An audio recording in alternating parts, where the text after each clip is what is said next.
পালামৌয়ের সাথে আমাদের পরিচয় বুদ্ধদেব গুহ ও সঞ্জীব চট্টোপাধ্যায়ের হাত ধরে। আদিম প্রকৃতি বলতে যা বোঝায় তা রয়েছে এই পালামৌতেই। ছোট ছোট পাহাড়, ঘন জঙ্গল, নদী, পাহাড়ি ঝোড়া, বন্য প্রাণ সব নিয়ে পালামৌ ঠিক যেন রূপকথার দেশ। হাতে 2-3 দিনের ছুটি থাকলে সহজেই সুন্দরভাবে পুরো জায়গাটা ঘুরে দেখা যায়। আপনাদের গাইড করার জন্য এবারে আমরা ট্যুর প্ল্যানার ব্লগ বেরিয়ে পড়েছিলাম পালামৌয়ের পথে। এবারে আমাদের যাত্রা শুরু হয়েছিল খড়গপুর জাংশন থেকে।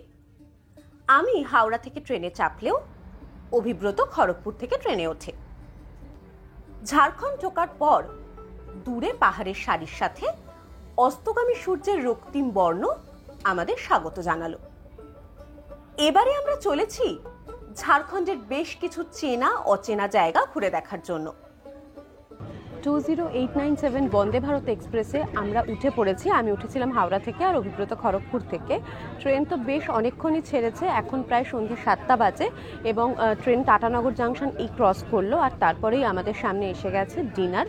আইটেমগুলো না খুললেও ওপরে লেখা রয়েছে, দেখতেই পাচ্ছি। রুটি রয়েছে, এখানে ভাত রয়েছে, ডাল, আমার ভেজ বলে পনির রয়েছে, আর রয়েছে এখানে একটা সবজি ভাজা। আমরা রাঁচি থেকে শুরু করে ম্যাকলাস্কিগঞ্জ, কেচকি, বেতলা, মারোমার, সরনাডি, নেতারহাট ঘুরে রাঁচি ব্যাক করব। রাঁচি বন্দে ভারত আজ তার মান রেখেছে, সময়ের প্রায় 10 মিনিট আগেই এসে পৌঁছে গেছে রাঁচি। আর এখন তো রাত ভালোই হয়েছে, আমাদের এখন খুঁজতে হবে হোটেল। না, আমরা অবশ্য একটা হোমস্টে খুঁজেই রেখেছি। এখন গাড়ির সাথে কথা বলতে হবে, দরদাম করে একটু ঠিক করে নিই, তারপর সেই হোমস্টেটাই দেখি যে কিরকম। রাঁচি স্টেশনের বাইরে অটো গাড়ি সবই পাওয়া যায়। এত রাতেও বেশ ভালো সংখ্যাতেই অটো গাড়ির উপস্থিতি নজরে আসছে। আমরা একটা গাড়ির সাথে কথা বলে এগিয়ে চললাম আমাদের আজকের আস্তানার দিকে। আমরা এখন এসে পৌঁছে গেছি আমাদের হোমস্টেতে, হলিডে হোমস্টে। এখানে এসে বেশ ভালো লেগেছে। নামে হোমস্টে থাকলেও এটা কিন্তু এয়ারবিএনবির যেরকম অ্যাপার্টমেন্টগুলো হয় ওরকম 2 রুমের একটা অ্যাপার্টমেন্টের মতনই লাগছে, কারণ ঢুকেই রয়েছে এরকম সুন্দর একটা বসার জায়গা। এখানে দুদিকে রয়েছে 2টো রুম, বেডরুম। আচ্ছা, আর এইখানটায় রয়েছে কিচেন, যেখানে চা পাতা, দুধ, চিনি এগুলো দেওয়া রয়েছে, ইলেকট্রিক কেটল রয়েছে চা বানিয়ে খাওয়ার জন্য, আর ড্রিঙ্কিং ওয়াটারের সুন্দর ব্যবস্থা রয়েছে। আর এই দিকেই রয়েছে টয়লেট। ঢুকে এদিকেও একটা টেবিল রয়েছে আর ওখানে একটা টি টেবিল রয়েছে, এছাড়াও ওয়াইফাইয়েরও ব্যবস্থা আছে। আজ অনেক রাত হলো, আগামীকাল শুরু হবে আমাদের এক্সাইটিং জার্নি। গতকাল রাতে আমরা এই হোমস্টেতে ছিলাম, আজ আমরা সকাল সকাল রওনা দিলাম। আমরা আজ প্রথমে যাব ম্যাকলাস্কিগঞ্জ, তবে তার আগে পথেই একটা রেস্তোরাঁ থেকে ব্রেকফাস্ট সেরে নিলাম। রাঁচি থেকে ম্যাকলাস্কিগঞ্জের দূরত্ব প্রায় 60 কিলোমিটার মতো। যত এগোচ্ছি প্রকৃতি ততই সবুজ ও সুন্দর হয়ে উঠছে। সকাল সকাল আমরা বেরিয়ে পড়েছি রাঁচি থেকে। আমরা আজকে যাচ্ছি ম্যাকলাস্কিগঞ্জের দিকে। এই রাঁচি থেকে মোটামুটি 64 কিলোমিটার এখানকার দূরত্ব।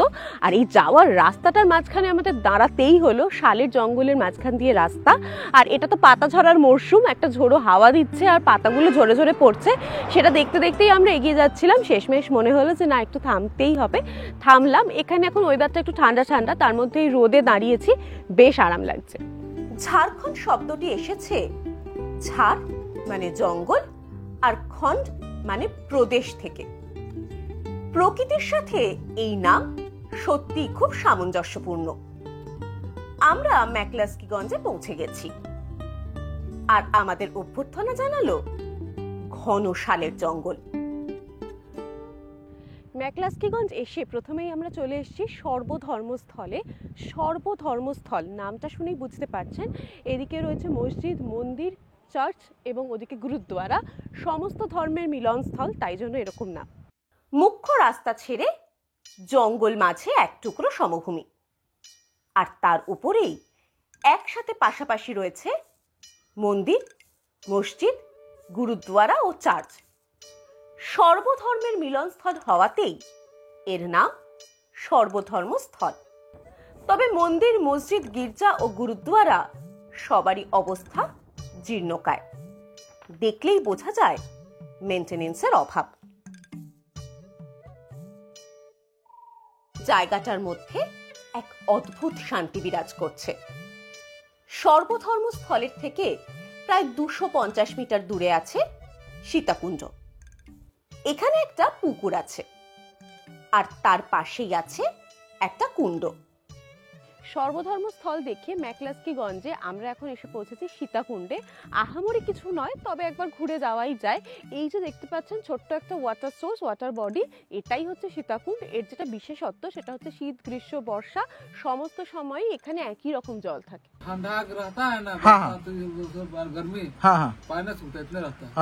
এই কুণ্ডের জল নাকি কখনো শুকোয় না। কুণ্ডের জলে ছোট ছোট অনেক মাছ ঘোরাঘুরি করছে।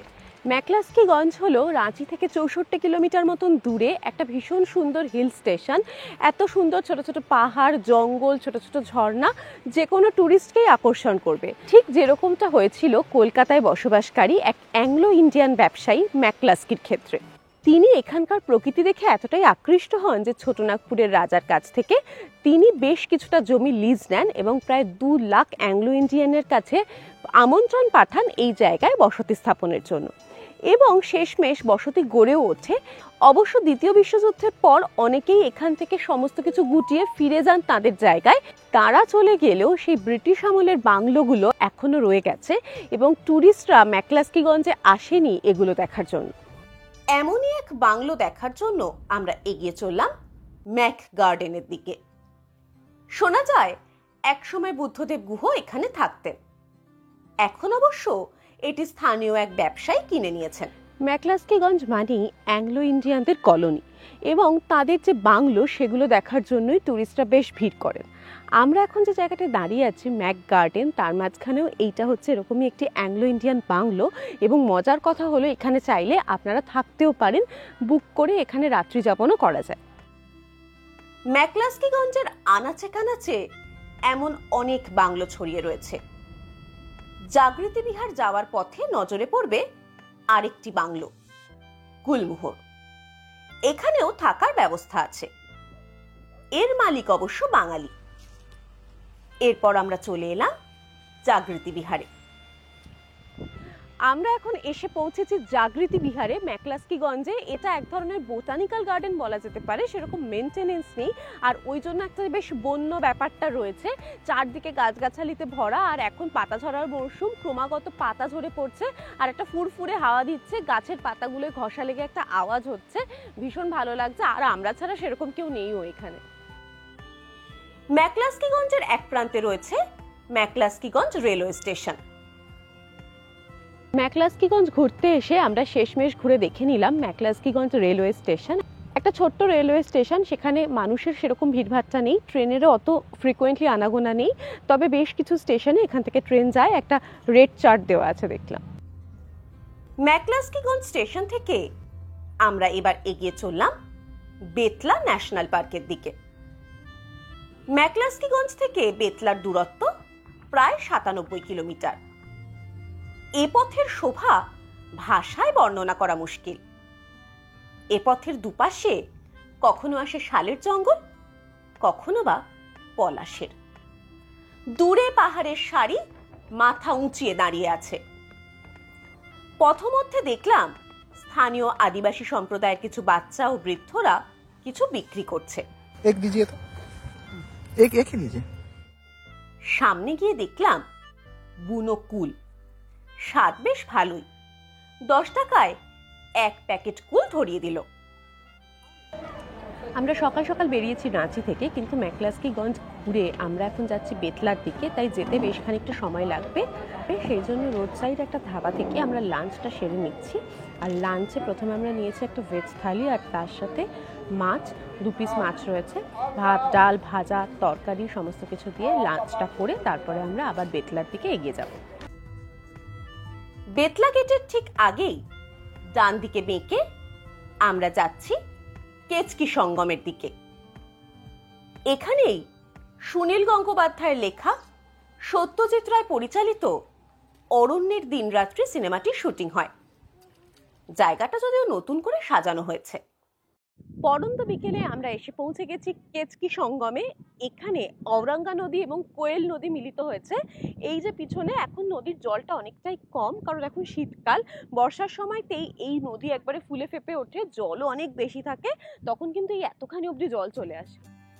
জনপ্রতি 5 টাকা প্রবেশ মূল্য দিয়ে ভেতরে ঢুকলাম। এখানে বসার জন্য বেশ কিছু শেড বানানো হয়েছে। এখান থেকে নদী দেখতে দারুণ লাগে।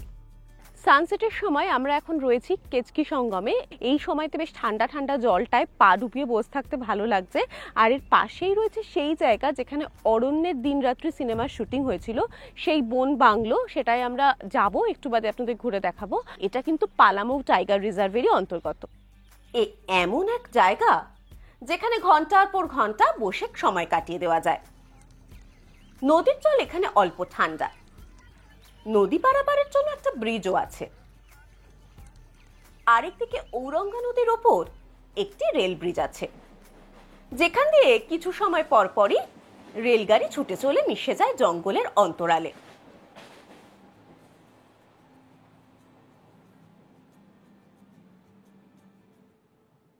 নদীর তীরেই তৈরি হয়েছে বেশ কিছু নতুন কটেজ, সবকটি বন দপ্তরের অধীনে। এখান থেকে সুন্দরভাবে নদী দেখা যায়। বেশ কিছু বসার জায়গাও আছে এখানে। এর থেকে কিছুটা দূরেই আছে পুরনো বন বাংলো। কেচকি সঙ্গমে আমরা সেই বন বিশ্রামাগারের সামনে রয়েছি, যেখানে সত্যজিৎ রায়ের কালোজয়ী সিনেমা অরণ্যের দিনরাত্রির শুটিং হয়। বাংলোটির বারান্দাটি বর্তমানে রেলিং দিয়ে ঘিরে দেওয়া হয়েছে। দেওয়ালে ফ্রেমবন্দি রয়েছে অরণ্যের দিনরাত্রি সিনেমার বেশ কিছু দৃশ্যপট। কেচকি সঙ্গম থেকে বেতলা জাতীয় উদ্যানের দূরত্ব 11 কিলোমিটার। আমরা বেতলার দিকে এগিয়ে চললাম। ব্যাগেজ কাঁধে যখন বুঝতেই পারছেন আমরা চলে এসেছি আমাদের থাকার জায়গায়, যেখানে আমাদের নাইট স্টে হতে চলেছে। আমাদের থাকার জায়গাটা বেতলা ন্যাশনাল পার্কের মধ্যেই ফরেস্টের বাংলোতে আমরা থাকবো। এই দিকে থাকার জায়গাগুলো রয়েছে। আপাতত সবে এসে পৌঁছেছি। আমাদের কোন রুমটা অ্যালট করছে এখন অবধি জানি না, দেখা যাক আমাদের রুমটা কীরকম হয়। তবে এখানে শুধু থাকা যায় এমনটা নয়, এসে ঘুরে দেখেও যাওয়া যায়। অনেক লোকাল মানুষজন এসছেন, তারা এখানে এসে ঘুরে বেড়াচ্ছেন, দেখছেন, আবার হয়তো ফিরে যাবেন একটু বাদেই।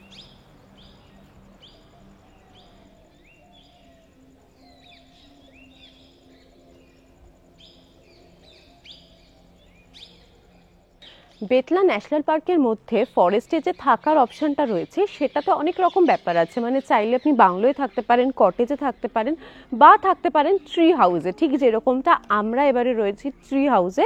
একবার দেখুন থাকার জায়গাটা। কিন্তু থাকার জায়গাটা একটু বাদে আপনাদের দেখাচ্ছি। তার আগে যেটা দেখবো সেটা হচ্ছে, একটু আসুন এদিকটায়। বারবার যেদিকটায় চোখ আটকে যাচ্ছে সেটা হচ্ছে ওই যে দূরে সব হরিণগুলো চড়ে বেড়াচ্ছে। ওই যে ওই যে ওই দেখুন, দেখতে পাচ্ছেন কত হরিণ চড়ে বেড়াচ্ছে। এইখানে তো রয়েছে, আর এই দিকটায় দেখছি এখানেও পুরো হরিণ, পুরো দাঁড়িয়ে আছে লাইন দিয়ে, পুরো মনে হচ্ছে গরু দাঁড়িয়ে আছে, এত লাইন দিয়ে সব দাঁড়িয়ে আছে। বাঁদরের বাঁদরামি তো চলতেই আছে। বাঁদরের ভয়ে সমস্ত দরজা জানলা বারান্দার দরজাগুলো বন্ধ রাখতে হচ্ছে। আর তার সাথে যেটা দেখা যাচ্ছে, প্রচুর হরিণ চড়ে বেড়াচ্ছে চারদিকে। ওটা দেখতেই আমরা আগে এখানে এসে দাঁড়িয়েছি, রুমে যাইনি। এবার রুমে যাব আর আপনাদেরও দেখাবো রুমটা কিরকম।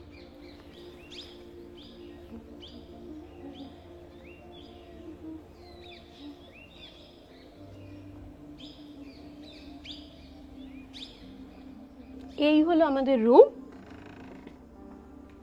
দেখুন,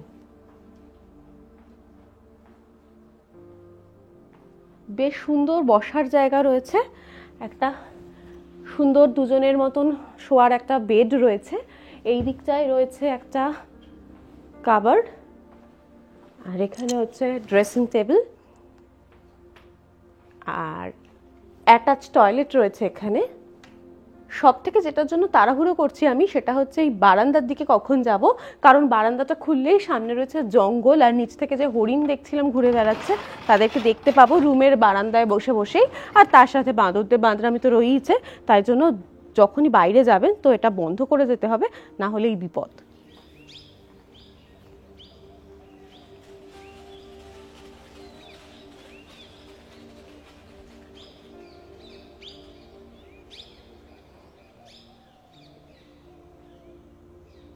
ফরেস্টের এই ক্যাম্পাসে একটা ক্যান্টিন আছে, বেতলা ঢোকার গেটের মুখে। আমরা বিকেলের খাওয়া দাওয়া সেখানেই সেরে নিলাম। আগে থেকে বললে এরা অবশ্য রুম সার্ভিসও দেয়। আমরা রাতের খাবারটা রুম সার্ভিস নেব বলে দিলাম। সন্ধে নামার সাথে সাথে ক্যাম্পাসের চারদিকে আলো জ্বলে উঠল, আর ঘন অন্ধকার গ্রাস করলো সমগ্র জঙ্গলকে। আকাশে গোল চাঁদ উকি দিচ্ছে গাছের আড়াল থেকে।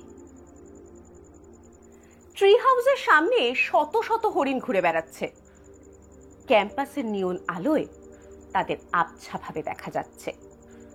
জঙ্গল থেকে ভেসে আসছে বিভিন্ন বন্যপ্রাণীর ডাক। এক অদ্ভুত মাদকতা রয়েছে এই পরিবেশে। প্ল্যান ছিল রাত্র ওই রেস্তোরাঁতে গিয়েই ডিনার করব, কিন্তু একটু রেস্ট নেব বলে যেই শুয়েছি ঘুমিয়ে পড়েছি, আর যেতে ইচ্ছা করছিল না। তা রুমেই ওনারা খাবারটা দিয়ে গেছেন, ডিনার দিয়ে গেছেন রুমে। আমরা জাস্ট ব্যালকনিটায় দাঁড়িয়েছিলাম, দূরেই দেখছি, যতটুকু দেখতে পাচ্ছি আর কি, বাইরে তো অন্ধকার, বেশ ভালোই ঠান্ডা, তার মধ্যেও দেখতে পাচ্ছি যে হরিণগুলো দাঁড়িয়ে আছে চুপ করে মাঠের মাঝে। আর রুমেই এসে গেছে গরম গরম ডিনার। অদ্ভুত একটা কম্বিনেশন। এদিকে রয়েছে বিরিয়ানি, রায়তা আর চিলি পনির।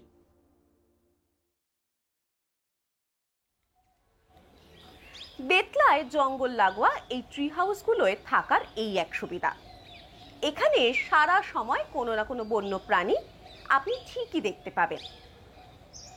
আমরা সকাল থেকে দলবদ্ধ হরিণ, বিভিন্ন পাখি, বাঁদর এদের দেখেই চলেছি। সকালবেলা রেস্ট হাউসের বোর্ডাররা ছাড়া আর কেউ থাকে না এই চত্বরে, তাই পুরো জঙ্গলের সাথে একাত্ম হওয়ার সুযোগ পাওয়া যায়। Hello, good morning. আমরা এখন যাব সাফারি করতে, আর আমাদের গুড মর্নিং জানাতে সকাল সকাল এসে হাজির ওইদিকে হরিণ। ওরা কি সুন্দর চড়ে বেড়াচ্ছে সারা দিনই পিছনের এই যে জঙ্গলটায়, সেখানে ওরা ঘুরে বেড়াচ্ছে। রাত্রেও ওদের খচর খচর আওয়াজ শোনা যাচ্ছিল হাঁটা চলার। তো এখনও তারা চলে এসছে, তাদের দেখতে পাচ্ছি, কিন্তু আমাদের আরও কাছ থেকে তাদের দেখার ইচ্ছা, তার জন্য আমরা এখন যাব সাফারি করতে। আমরা সাফারি গেটের দিকে এগিয়ে চললাম। আমরা তো রয়েছি ফরেস্ট বাংলোতে, আর সাফারির যে এন্ট্রি গেট তার থেকে এই 200-300 মিটার দূরে রয়েছে বুকিং কাউন্টার। সেদিকেই আমরা এখন এগিয়ে যাচ্ছি। সেখান থেকে আগে টিকিটটা কেটে নিতে হবে, তারপরেই আমরা রওনা দিতে পারবো সাফারির উদ্দেশ্যে।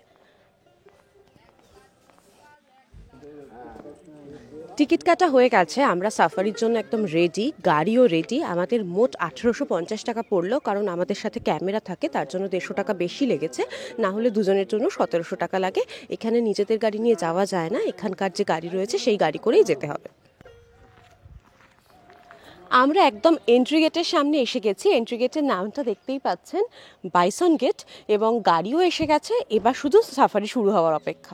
এখানে সাফারির ক্ষেত্রে হাই গ্রাউন্ড ক্লিয়ারেন্স যুক্ত বড় গাড়ি ব্যবহার করা হয়। গাইড নেওয়া কম্পালসারি এখানে। তবে সাফারির এই 1700 টাকার মধ্যেই গাড়ি ভাড়া, গাইড সবই অন্তর্ভুক্ত থাকে। পাক্কা 1 ঘন্টা ধরে গাড়ি জঙ্গলে ঘুরে বেড়ায়। বেতলার জঙ্গল বেশ ঘন এবং জঙ্গলের ভালো ভেরিয়েশন আছে। সাফারির শুরু থেকেই আমরা অনেক হরিণ দেখতে পেলাম, বেশ কিছু ময়ূরও দেখলাম, বন্য শুয়োরও দেখতে পেলাম সাফারিতে। জঙ্গল ভালোবাসলে এই সাফারি আপনি করতেই পারেন। এককালে এখানে অনেক বাঘ থাকলেও বর্তমানে তারা আর নেই বললেই চলে। তবে পুরো অঞ্চলটি এখনো পালামৌ টাইগার রিজার্ভের তকমা ধরে রেখেছে। যেখান থেকে সাফারি শুরু হয়েছিল সেখানেই সাফারি শেষ হলো। ভালোই লাগলো, সকাল সকাল সাফারিটা জমে গেছে বেশ।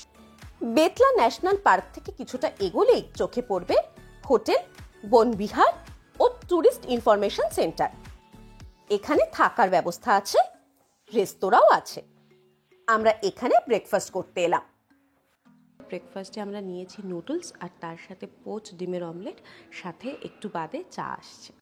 বেতলা থেকে আজ আমরা মারোমার যাব, তবে তার আগে আমরা পালামৌ দুর্গ ঘুরে দেখতে এগিয়ে চললাম।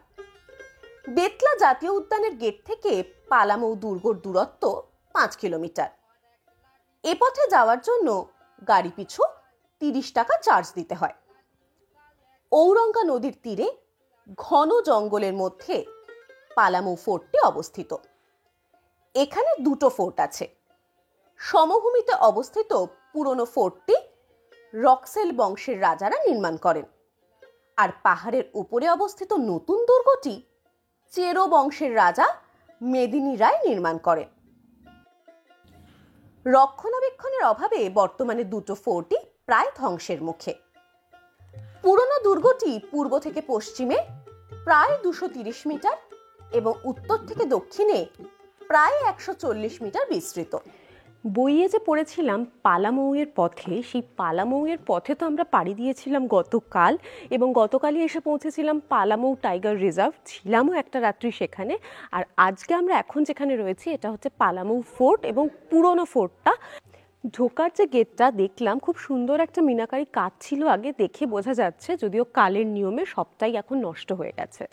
যার 25 ফুট উঁচু দেওয়ালগুলো প্রায় 7 ফুট পুরু। উপরের তলায় যাওয়ার জন্য ভেন্টিলেটর সহ সিঁড়ি আছে। ওপরে সম্ভবত একটি নহবতখানা আছে, যার অবস্থাও ভগ্নপ্রায়। ওপরের অংশ থেকে নতুন ফোর্টটি ভালোভাবে দেখা যায়। পালামৌ দুর্গ থেকে মারোমারের দূরত্ব 44 কিলোমিটার। দুদিকে ঘন জঙ্গলের মধ্যে দিয়ে সরু কালো পিচের রাস্তা ধরে আমরা এগিয়ে চলেছি মারোমারের দিকে। আদিম অরণ্য বলতে যা বোঝায় তা চাক্ষুষ করতে চাইলে এই পথ ধরে একবার যাত্রা করতেই হবে। এ পথে মাইলের পর মাইল জনমানবহীন জঙ্গল পেরোলে দু একটা ছোট জনপদ দেখা যায়। অবশ্য এহেন গহীন জঙ্গলেও মাঝে মাঝেই পথ আটকে দাঁড়ায় শত শত মেষ ও মেষপালকের দল। এ পথে দেখা মেলে উত্তর কোয়েলের। বসন্তের ছাপ তার শরীরেও। একদা বর্ষায় ফুলে ফেপে ওঠা নদীতে এখন হাঁটু সমান জলরাশি। গতকাল কেচকি সঙ্গমে যে ঔরঙ্গা নদী আর কোয়েল নদীর সাথে আমাদের দেখা হয়েছিল, সেই কোয়েল নদীর ওপর ব্রিজেই আমরা এখন দাঁড়িয়ে রয়েছি। একেবারেই জল সেরকম নেই, ওই যে চিকচিক করে বালি, কোথা নেই কাদা, কাদা তো নেই, বালি, আর তার উপর দিয়ে জল বয়ে যাচ্ছে, জাস্ট পায়ের পাতাটুকু ভিজবে এইরকম জল। জঙ্গল থেকে কাঠ মাথায় রমণীরা ঘরে ফেরে, আর আমরাও এগিয়ে চলি গন্তব্যের দিকে। মারোমারের আগে গাড়ু অপেক্ষাকৃত বড় জনপদ। বেলা অনেক হলো। আমরা গাড়ু পৌঁছে রোড সাইড একটা হোটেলে ঢুকলাম লাঞ্চ করার জন্য। আমরা এখন যাচ্ছি মারোমার, আর মারোমার যাওয়ার আগের যে গ্রাম সেটা বলা যেতে পারে গাড়ু। এরপরে আর সেরকম বাজার বা লোকালয় পাবো না, তাই আমরা এখানে লাঞ্চ সেরে নিচ্ছি। শুধু তাই নয়, মারোমারে যেখানে থাকবো সেখানে থাকার সাথে যে খাওয়া দাওয়ার ব্যাপারটা রয়েছে তার জন্য রেশন নিয়ে যেতে হয় সাথে করে, এবং সেটাও আমাদের এখান থেকেই বাজার করে নিয়ে যেতে হবে। কি কি খাবো আর সেই অনুযায়ী বাজার করব এই সমস্ত এখন মাথায় ঘুরছে। আগে পেটটা ভরে যাক, তারপর বাকি কথা। লাঞ্চ সেরে আমরা বাজারে এলাম মারোমারের জন্য রেশন নিতে। আমরা একটা দোকান থেকে চাল, ডাল, আলু, রান্নার জন্য প্রয়োজনীয় রেশন নিয়ে নিলাম। মারোমারে ইলেকট্রিসিটির সমস্যা আছে, তাই বেশ কিছু মোমবাতিও নিয়ে নিলাম। মাথায় রাখবেন, মারোমারে কিন্তু প্রায় কিছুই পাওয়া যায় না, তাই মনে করে প্রয়োজনীয় সব জিনিস গাড়ু থেকে নিয়ে নিতে হবে। মারোমার পৌঁছানোর 4 কিলোমিটার আগে মির্চাইয়া ওয়াটারফল আছে। मिर्चाइया वाटरफॉल ढोकार जोन्नो टिकट लागे। कितना करके 10 दोनों का? नहीं 20 रुपया। ओके। আমরা টিকিট কেটে ওয়াটারফলের দিকে এগিয়ে চললাম। যাওয়ার পথে আমরা এখন যে জায়গাটায় দাঁড়িয়েছি এটা হচ্ছে মির্চাইয়া ওয়াটারফল, একটা ছোট্ট ওয়াটারফল। আর শীতকাল এখন যেহেতু স্বভাবতই জল থাকবে না, তাও একটা হালকা জলের স্রোত নেমে আসছে, জলের ধারা নেমে আসছে, সেটার আওয়াজ পাওয়া যাচ্ছে। আমরা সেদিকটায় যাবো, আর এখানে যাওয়ার জন্য 10 টাকা করে এন্ট্রি ফি রয়েছে এই জায়গাটা দেখভালের জন্য। রাস্তা থেকে গাছপালার ফাঁক দিয়ে এই ওয়াটারফলকে দেখতে পাওয়া গেলেও এই ওয়াটারফলের কাছ অবধি যাওয়ার জন্য এরকম একটা কাঠের ব্রিজ বানানো রয়েছে। বর্ষাকালে যখন জল বেড়ে যাবে তখন এই ব্রিজটা ছাড়া কিন্তু যাওয়ার উপায় নেই। এখন বসন্তকাল, এখানে জল খুবই কম। তবে বর্ষায় এই ওয়াটারফল ভয়ঙ্কর রূপ ধারণ করে। আমরা মারোমারের দিকে এগিয়ে চললাম। এ পথে মাঝে মাঝেই বন্য হাতি পারাপারের ক্ষেত্র চিহ্নিত করে বোর্ড লাগানো আছে, তবে সহজে তাদের দেখা মেলে না। আমরা এবার মারোমারের ফরেস্ট রেস্ট হাউস ক্যাম্পাসে প্রবেশ করছি। আমরা এখন এসে পৌঁছে গেছি মারোমারে থাকার জায়গা বলতে এই ফরেস্টের প্রপার্টিটাই। এইটা একদম ছিমছাম বেসিক একটা অ্যাকোমোডেশন। এখানে কিন্তু যেরকমটা বলেছিলাম রেশন সাথে করে আনতে হয়, আমরাও নিয়ে এসেছি। এই মারোমার ফরেস্ট রেস্ট হাউসটা বুদ্ধদেব গুহর স্মৃতি বিজড়িত এবং এটার হাইটটা লেখাই আছে 1659 ফুট, সমুদ্রপৃষ্ঠ থেকে উচ্চতায় এটা অবস্থিত। আর এখানে আমরা যেটায় রয়েছি এটা হচ্ছে পুরনো ফরেস্ট রেস্ট হাউস, পুরনো বাংলো যেটা। আর ওইদিকে নতুন ট্রি হাউস তৈরি হয়েছে, সেখানেও চাইলে থাকা যায়, অনলাইনে বুক করতে পারবেন। আমরা যখন বুক করছিলাম তখন ট্রি হাউসটা অ্যাভেলেবেল ছিল না বলে আমরা ট্রি হাউসে থাকতে পারছি না। আমাদের রুমটা কীরকম সেটা আপনাদের দেখাই। চারদিকে প্রচুর ফুলের গাছ, এছাড়াও অনেক বড় বড় গাছ গাছালিতে ভরপুর জায়গাটা, অনেকটা জায়গা জুড়ে। আর এইখানে হচ্ছে আমাদের রুমটা। তার আগেই এই বোগেনভিলিয়া হয়ে রয়েছে, কি সুন্দর।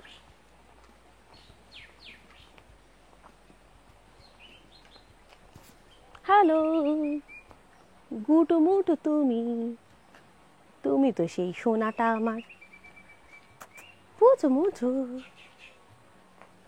এই রুমের সামনেগুলোতে রয়েছে এরকম সুন্দর বসার জায়গা এবং এখানে বুদ্ধদেব গুহর একটি ছবিও রয়েছে তার স্মৃতিতে।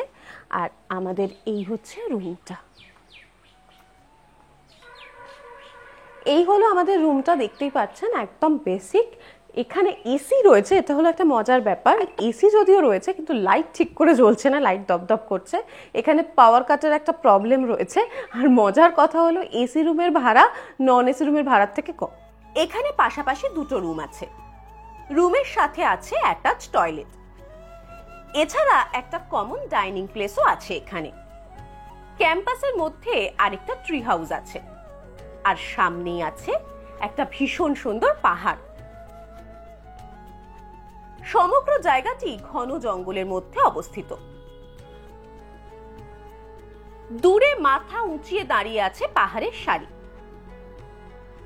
মাঝে মাঝে বিচ্ছিন্নভাবে ছড়িয়ে ছিটিয়ে আছে কিছু আদিবাসী বাড়ি। প্রকৃতির সাথে একাত্ম হয়ে সময় কাটানো যায় এখানে। ক্যাম্পাসের মধ্যে একাকিত্ব দূর করতে বন্ধু হয়ে যায় খুদে পোষ্যরা। গাছে গাছে হনুমানেরা দাপাদাপি করে বেড়ায়। মারোমারে ঢুকে একটা সিআরপিএফ ক্যাম্প আছে, আর আছে দুটো দোকান। আমরা এসছি দোকানের খোঁজে, জিনিসপত্র কিছু কিনবো, দেখা যাক। তুমি কি কিনেছো? আমি ওখানে অনেকগুলো ছানা আছে বলে তাদের জন্য বিস্কিট কিনেছি। ওখানে বিস্কিট নিয়েছে ছানাদের জন্য।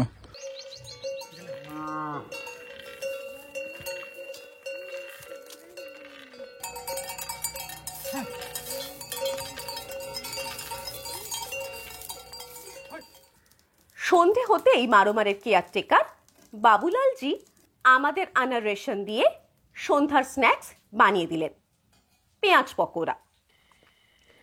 মারোমারের স্টেটা কিন্তু একদম অন্যরকম। মানে আমরা যারা মডার্ন ফেসিলিটিসের সাথে সবসময়তে অভ্যস্ত তাদের কাছে প্রথমে একটুখানি অসুবিধাজনক লাগতেই পারে, কারণ এখানে পাওয়ার কাট, লোডশেডিং, তার মধ্যে এখানে সমস্ত খাবার দাবার নিজেদের সাথে করে নিয়ে আসতে হয়, মানে রেশনপত্র। এখানে রান্নার ব্যবস্থা রয়েছে, রান্না করে দেন ওনারা।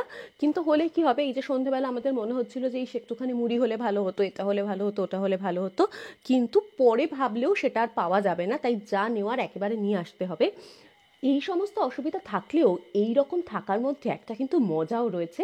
সন্ধে হতে চারদিকটা অন্ধকার নিশ্চুপ, শুধু ঝিঁঝির ডাক শোনা যাচ্ছে। মোমবাতির আলোতে আমরা যা ব্যবস্থা করতে পেরেছি, মানে আমরা স্ন্যাক্সের জন্য পকোড়ার ব্যবস্থা করা গেছিলো, সামান্য পকোড়া, সেটা আর টি ব্যাগ নিজেদের সাথেই ছিল, তাই চা, এই দিয়েই আমরা সন্ধ্যের স্ন্যাক্স পর্ব সারবো। এই মোমবাতির আলোতে চা পকোড়া খেতে খেতে ভীষণ ছোটোবেলার কথা মনে পড়ছে।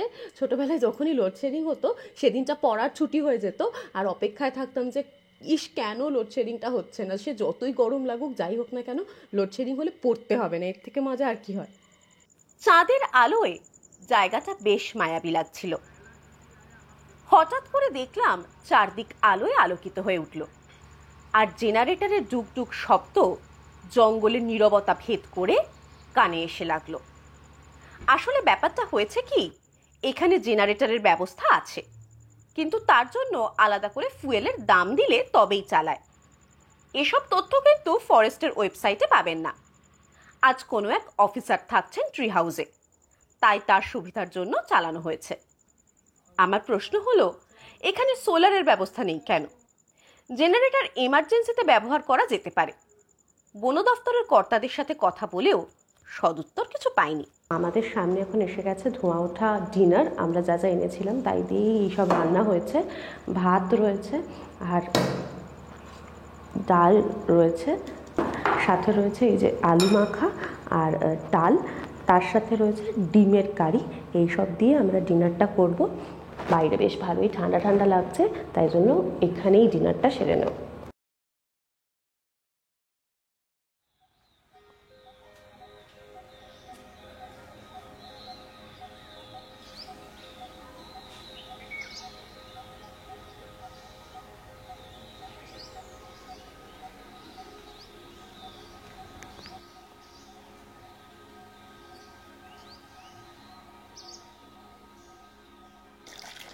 Good morning. আমি পুরো রেডি, আর রেডি হওয়ার পরে এখন আমরা চা খেয়ে নেবো আগে, তারপরে ব্রেকফাস্ট করে আমরা বেরিয়ে পড়বো। ব্রেকফাস্টে যেরকম এনে দেবেন সেই অনুযায়ী ব্যবস্থা। তো আমরা নিয়ে এসেছিলাম ম্যাগি, এখন ম্যাগি ওনারা বানিয়ে দেবেন একটু বাদে। তার আগে চাটা সেরে নিই। Good morning. সকাল সকাল আমার হাতে চলে এসছে নুডলস। এই নুডলস দিয়ে আমরা এখন ব্রেকফাস্ট করব। ব্রেকফাস্ট করে এখান থেকে বেরিয়ে যাব। জায়গাটা বেশ ভালোই লাগলো। আপনারা এলে আশা করি আপনাদেরও ভালো লাগবে।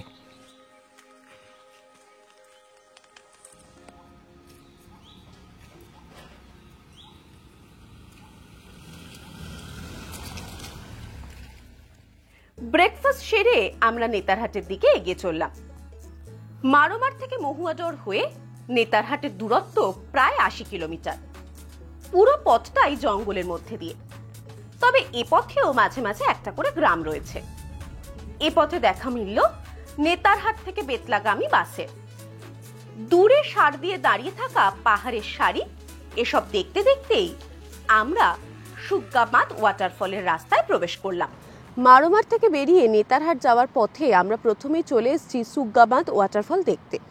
এই ওয়াটারফলের কাছে আমরা এর আগেও এসেছিলাম, সেই সময়তে একদম অন্যরকম ছিল। এখন দেখছি এরকম ব্রিজ বানিয়ে দিয়েছে, কাঠের বসার জায়গা করে দিয়েছে, একদম কাছ অব্দি ওয়াটারফলে যাওয়া যায়। বেশ সুন্দর লাগছে এখন এই জায়গাটা। এখন জল কম, স্বাভাবিক শীতকালে যেটা হয়, কিন্তু ঘুরতে এসেছি যখন সেই জায়গাটা ঘুরে দেখবো না তা কি হয়, তাই কম জল থাকবে জেনেও চলে আসা সুগ্গাবাঁধ ওয়াটারফল দেখতে।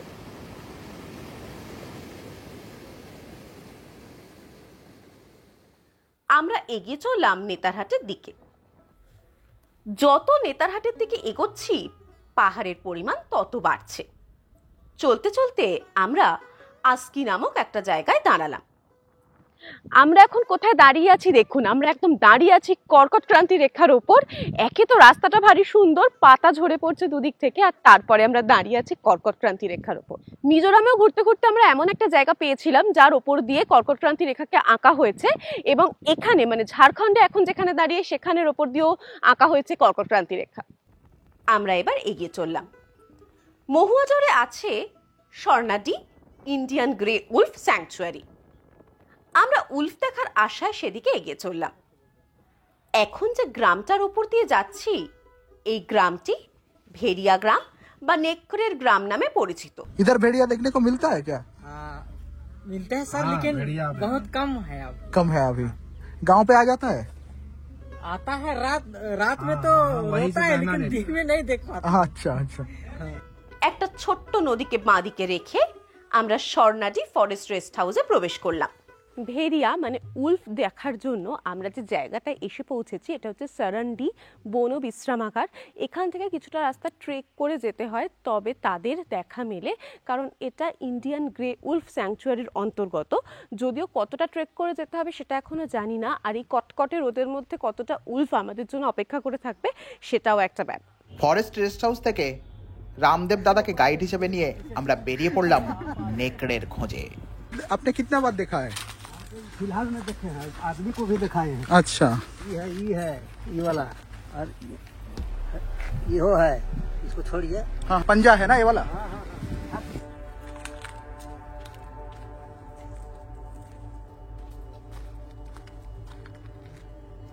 জঙ্গলের ভেতরে অনেকটা রাস্তা প্রায় পেরিয়ে এসেছি এবং এসে পৌঁছে গেছি উলফের প্রথম গুহার সামনে।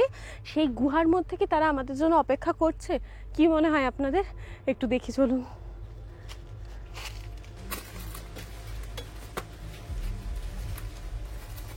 ये है ये यहाँ इसमें आना जाना है ना इसका। हाँ हाँ हाँ। तो यहाँ यहाँ बैठता होगा ना, अच्छा उसके बाद कोई आवाज सुनता होगा तो घूम जाता होगा। আচ্ছা। हाँ। এগুলো দেখা যাচ্ছে, এগুলো কিন্তু উলফের মল এখানে দেখা যাচ্ছে। আর এই দিকে যে গুহাটা আছে, এই গুহাটার মধ্যে কিন্তু থাকে। এখানে এরকম 4টে গুহা আছে। না, আমাদের কপালে নেকড়ের দেখা মেলেনি, তবে জায়গাটায় বেশিক্ষণ থাকাও সেফ নয়, তাই ফেরার পথ ধরলাম। বেলা অনেক হলো।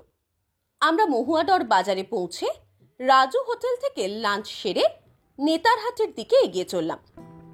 যত নেতারহাটের দিকে এগোচ্ছি প্রকৃতি তত সুন্দর হয়ে উঠছে। চারদিকে উঁচু উঁচু পাহাড়ের সারি, তার সাথে সবুজ বনানী, আর তার মাঝখান দিয়ে সরু পিচের রাস্তা ধরে এগিয়ে চলা। আমরা নেতারহাট প্রবেশ করে প্রথমেই চলে এলাম নেতারহাট ডাক বাংলো ঘুরে দেখতে। আমরা আগে যখন নেতারহাট এসেছিলাম তখন ডাক বাংলোতেই ছিলাম, তাই সেই স্মৃতি একটু ঝালিয়ে নেওয়া। পাহাড়ের ওপর ঘন শালের জঙ্গলের মধ্যে নেতারহাট ডাক বাংলোটি অবস্থিত।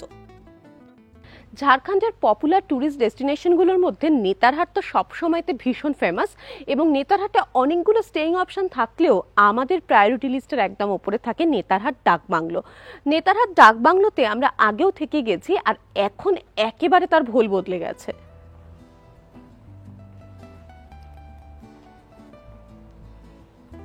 বাইরে থেকেই দেখতে পাচ্ছি যে পুরো রূপটা বদলে গেছে, আর রুমগুলো কিরকম রয়েছে সেটা একবার দেখি। রুমগুলো বেশ সুন্দরভাবে রেনোভেট করা হয়েছে, একেবারে নিট অ্যান্ড ক্লিন। রুমে অনেক আসবাবপত্রও আছে। প্রতিটা রুমের সাথে অ্যাটাচ টয়লেট আছে। এবার আমরা এগিয়ে চললাম কোয়েল ভিউ পয়েন্টের দিকে। নেতারহাট দিয়ে বয়ে গেছে কোয়েল নদী এবং সেই কোয়েল নদীকে কাছ থেকে দেখার জন্য আমরা এসে পৌঁছে গেছি কোয়েল ভিউ পয়েন্টে। এ পথে কিছু ন্যাশপাতি বাগানও দেখা যায়।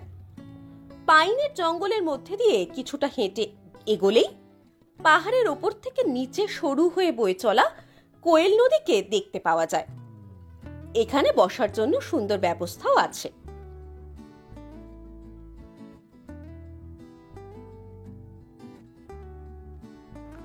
কোয়েল ভিউ পয়েন্ট দেখে যাওয়ার পথেই পড়বে নেতারহাট ড্যাম। বেশ বড় ড্যাম, আর তাতে যখন সূর্যের আলো পড়ে তখন পুরো চকচক করে জায়গাটা।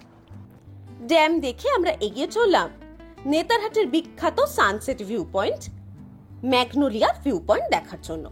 আমরা এখন এসে পৌঁছে গেছি ম্যাগনোলিয়া সানসেট পয়েন্টে। এইখান থেকে ভীষণ সুন্দর একটা সানসেট উপভোগ করা যায়। সেই জন্য সানসেটের সময়টা ওই পড়ন্ত বিকেলে ট্যুরিস্টদের খুব ভিড় হয় এখানে। এছাড়াও এখানে আরেকটা গল্প আছে। একজন ব্রিটিশ এখানে এসেছিলেন এবং তিনি স্থানীয় মেষপালিকার প্রেমে পড়েন। যদিও তাদের প্রেম পূর্ণতা পায়নি বলে তিনি এখান থেকে তার ঘোড়া সমেত ঝাঁপ দেন ওই গভীর খাদে। তো ওই প্রেমের বিরহের একটা গল্প এই জায়গাটার সাথে জড়িয়ে। ম্যাগনোলিয়া ভিউ পয়েন্টে কিছুক্ষণ সময় কাটিয়ে আমরা পথের ধারে পাইন ফরেস্টে একটু ঘোরাঘুরি করে নেতারহাট আবাসিক স্কুল দেখে রাঁচি ফেরার পথ ধরলাম।